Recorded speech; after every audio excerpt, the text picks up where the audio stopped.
আগের পিছনের সব গুনাহ মাফ। কথা ঠিক কিনা? আল্লাহ রাসূল সাল্লাল্লাহু আলাইহি ওয়াসাল্লাম যখন সাহাবাদের মাঝে বলতে লাগলেন যে তোমরা সাধারণ আমল করো জান্নাতে যেতে পারবে না, আল্লাহ রাসূল যখন এই কথা বললেন উল্টো সাহাবারা বললেন ক্বালু আউলা আনতা ইয়া রাসূলুল্লাহ, আপনিও কি সাধারণ আমল করে আমরা জান্নাতে যেতে পারবো না যদি আমাদের ভিতর কোনো ত্রুটি থাকে? ক্বালু আউলা আনতা ইয়া রাসূলুল্লাহ, আপনিও কি, অর্থাৎ আপনিও কি সাধারণ আমল করে যদি ভুল থাকে আপনিও কি জান্নাতে যেতে পারবেন না? সাহাবাদের প্রশ্ন করার কারণ আছে না নাই? রাসূল সাল্লাল্লাহু আলাইহি ওয়াসাল্লাম বলেন ক্বালা ওয়ালা আনা ইয়াতা'আমাদানিল্লাহি বিফadli ওয়া রাহমা। সুবহানাল্লাহ বলেন।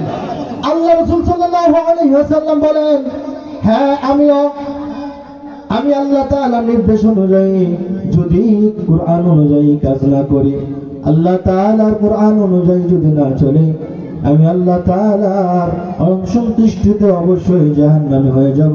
তবে বিফadli ওয়া রাহমা, আমি আল্লাহ তাআলার কাছে শুকরিয়া জ্ঞাপন করি, আমি আল্লাহ তাআলার কাছে শুকরিয়া আদায় করি, আল্লাহ আগের পিছনের গুনাহ আমার মাফ করে দিয়েছে।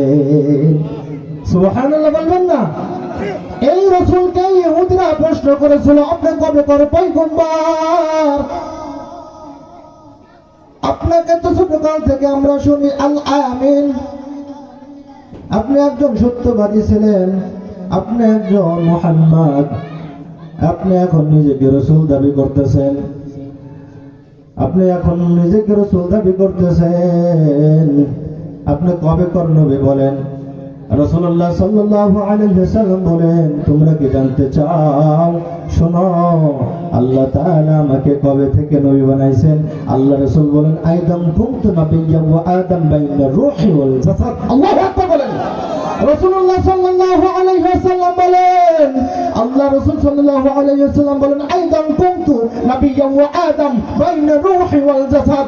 আল্লাহ তাআলা তখন আমাকে পয়গম্বর বানাইছেন, আল্লাহর প্রিয় বান্দা আদমকে যখন বানাইলেন, যখন রূহ ভিতরে দিবেন, তখন আমি তোমাদের সকলের জন্য পয়গম্বর।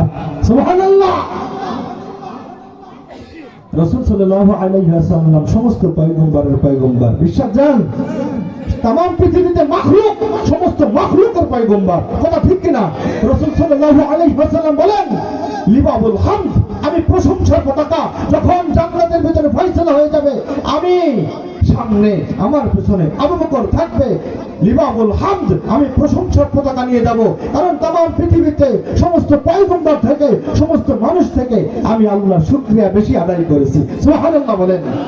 রাসূল সাল্লাল্লাহু আলাইহি ওয়াসাল্লাম বলেন, ওয়া আনা আউয়ালু মান ইউহাররিকু খালাকাল জান্নাহ, আমি সারা জান্নাতের দরজার গেট কেউ খুলতে পারবে না। সুবহানাল্লাহ বলেন।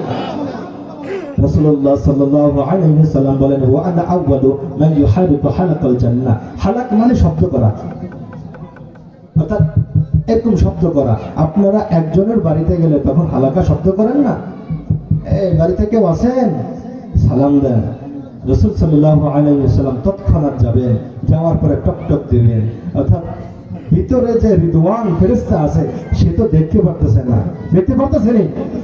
রাসূল সাল্লাল্লাহু আলাইহি ওয়াসাল্লাম বলেন, আতাইতু বিল বুরাকি ওয়া হুয়া দাব্বাতুন আবয়াদু তাওয়িলুন ফাওকাল হিমার, যখন আমার সামনে, আমার সম্মুখে বুরাক আনা হলো, ফারাকিবতু হাত্তা আতাইতু বাইতাল মুকাদ্দাস, এরপরে সেই বুরাক নিয়ে যখন বাইতুল মুকাদ্দাসে গেলাম, ফারাবাতাহু বিল হালকাতাল্লাতি বিহিল আম্বিয়া, তখন যেই কোনো আম্বিয়া এখানে আসতেন তখন তাদের সোয়ারি যেই পাথরে বাঁধতেন আমি সেটাই বাঁধলাম। এরপরে সুম্মা দাখালতুল মসজিদ, আমি মসজিদে প্রবেশ করলাম, ফাসাল্লাইতু ফি রাকাতাইন, এরপরে সমস্ত পয়গম্বর আমাকে নবী বানাইলো, আমাকে ইমাম বানাইলো, আমাকে সম্মান দিল, আমি 2 রাকাত নামাজ পড়লাম। নামাজ পড়ার পরে যখন বের হলাম তখন সুম্মা খরাজাতা ফাজাআনি জিবরাইল আলাইহিস সালাম সুম্মা উরজা বিনা ইলাস সামা। সুবহানাল্লাহ বলেন। এই আসমানে যাওয়ার আগে রাসূল সাল্লাল্লাহু আলাইহি ওয়াসাল্লাম বলেন, আমার সামনে 2টা পিয়ালা আনলো। কয়টা? লাবানুন আও খামরুন, মধু আর হলো দুধ। ওয়া ইনাই মিন লাবানুন, আমি গ্রহণ করলাম দুধ। সুবহানাল্লাহ বলেন।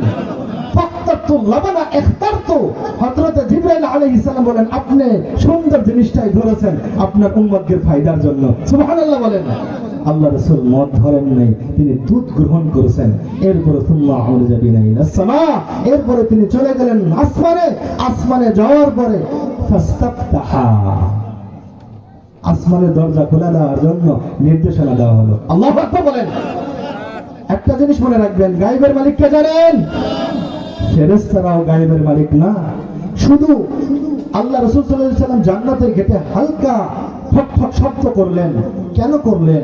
কারণ ফেরেশতারা তো অবশ্যই দেখতে পারতেন যে আল্লাহ রাসূল আসতেছেন। কেন করলেন? এটা ব্যাখ্যা দেওয়ার জন্য এই হাদিসটা বলতেছি।